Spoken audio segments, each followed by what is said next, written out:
One time o monthly payment? Saan ka mas kikita sa Pag-ibig MP2?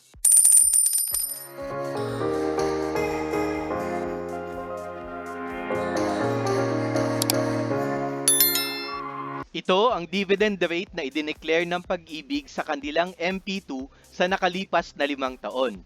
Noong 2020 at 2021, nakapag-declare sila ng 6% noong pandemic days. Noong 2022 hanggang 2024, tumataas sa 7% ang kanilang na-declare.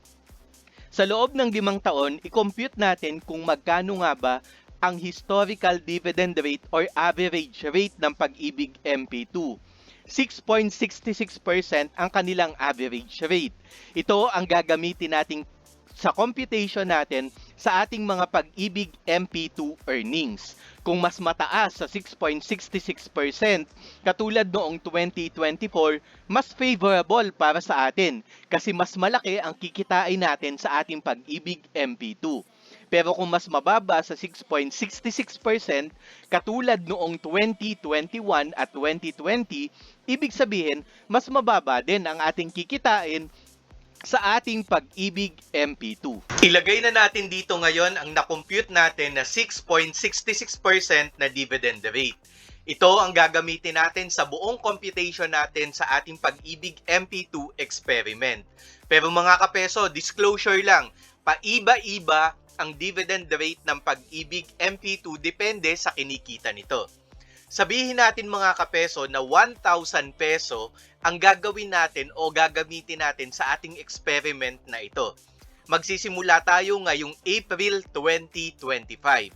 Ibig sabihin mga kapeso, ang entitled months natin kung magsisimula tayo ng April ay 9 months na lamang.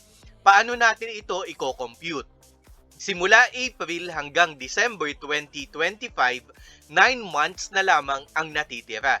Kaya ipo-prorate muna natin ang computation natin ng dividend income ngayong 2025.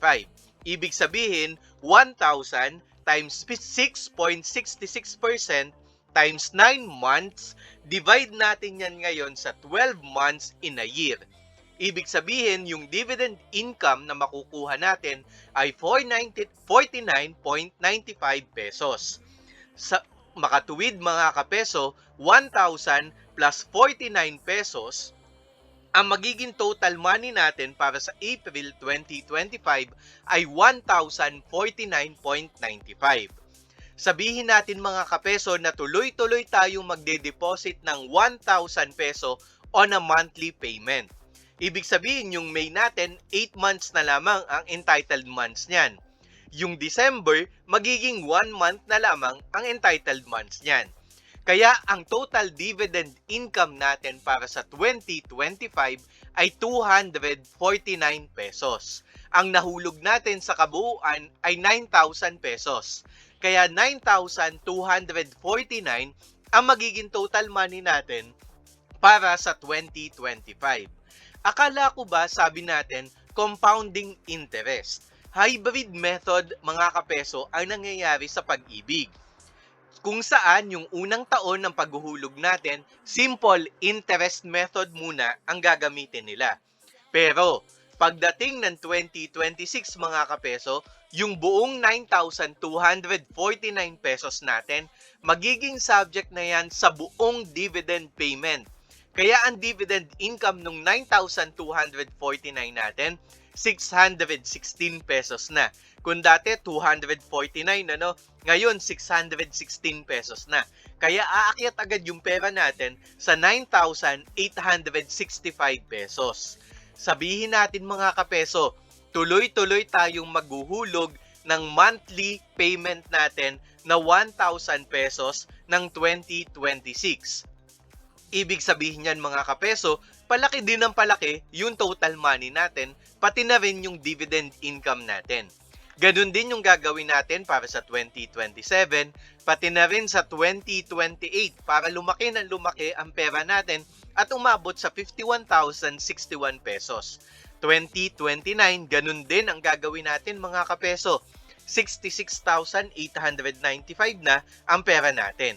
Pagdating ng 2030 mga kapeso, ito yung huling taon na maghuhulog tayo sa ating Pag-ibig MP2 kasi nagmamature yan every 5 years or 60 months. Ibig sabihin mga kapeso, by April 2030, pwede na tayo ngayon mag-withdraw. Kaya mga kapeso, kung mapapansin nyo dito, bakit ganun January? 3 months lang ang entitled months kasi by April 2030, i-withdraw na natin siya. Magiging pro rata ulit. Ang total na nahulog natin mga kapeso, 60,000 pesos. Pero ang total dividend income natin, 11,036 pesos. Kaya ang makukuha natin na total money ay 71,036 pesos. Ito mga kapeso, monthly payment ang ginawa natin dito. Paano kung one-time payment ang gawin natin mga kapeso? 60,000 pesos ang hawak mo ngayon o kahit magkano pa yan mga kapeso. Gusto mo siyang i-one-time payment na 60,000 pesos at sisimulan natin yan ngayong April 2025.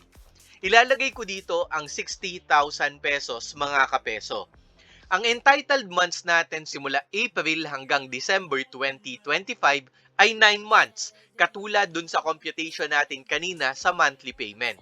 Pero ang dividend income mo, mga kapeso, magbe-base tayo sa 60,000 times 6.66% times 9 months, divide natin yan sa 12 months. Ang total na dividend income na makukuha mo, 2,997 pesos mga kapeso. I-compare natin yan sa monthly payment. 1,000 pesos ang unang hulog natin. 49.95 ang dividend income. Pero dito sa one-time payment, 2,997 pesos agad ang magiging dividend income mo. Kaya ang total money mo magiging 62,997. Itong 62,997, ito ngayon yung magiging basis natin sa susunod na payment o sa susunod na dividend computation. Kaya pataas ng pataas mga kapeso ang total dividend income mo. Hanggang sa sumapit tayo sa January to March 2030 at withdrawal month natin ang April 2030. Ang total dividend income mo kapeso, 22,889 pesos. Ang total money na makukuha mo, 82,889. Kung ikukumpara natin yan sa monthly payment natin na 71,036 pesos, mas malaki ang kikitain natin sa one-time payment sa halagang 11,852 pesos.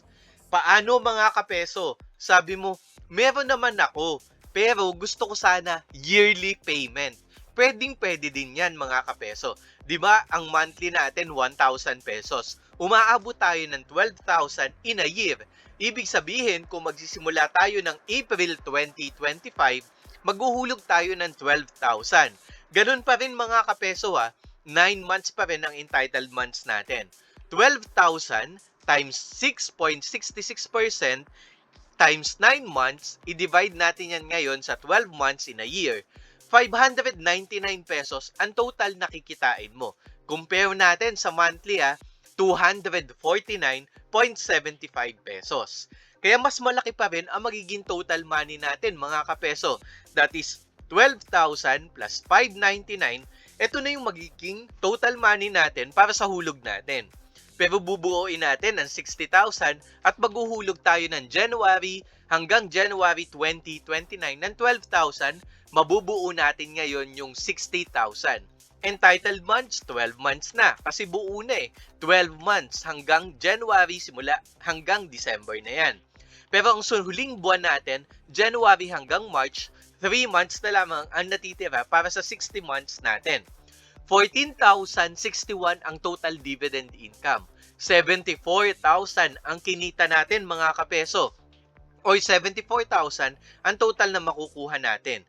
I-compare natin sa monthly payment. Ang total na makukuha natin ay 71,000 pesos. Mas malaki ng kaunti, 74,000 minus 71,000, 3,000 pesos ang advantage kapag yearly naman ang gagawin natin. Pero sabi nga natin mga kapeso, di ba 7.10% ang dividend income? So possibly na maging 7.10% ang dividend rate. Gusto mo mga kapeso, i-experiment natin kung magkano ang kikitain natin kung 7.10%. Pero mga kapeso, hindi palaging 7.10% ang kikitain ng Pag-ibig ha. Depende yan sa performance ng mga pautang nila at other investments nila. Kung dito 71,000, subukan natin kapag 7.10%. 7.10%, papalitan ko siya mga kapeso. Tingnan natin ang total na maiipon natin. 71,831. Kanina kasi 71,36. Parang tumaas ng 800 pesos. Sayang din yun mga kapeso. Ganung amount ang inuhulog mo pero tumaas ang dividend rate kaya mas malaki ang kikitain natin sa katapusan ng taon. Palitan ko din to ng 7.10%. Kung kanina 74,061, tingnan natin kapag tumaas ang dividend rate mga kapeso. 75,085. Kung kanina 74,061, tumaas ng 1,000 pesos. Subukan naman natin dito sa one-time payment mga kapeso. Kung 82,889, paano pa kapag 7.10% ang kinita natin?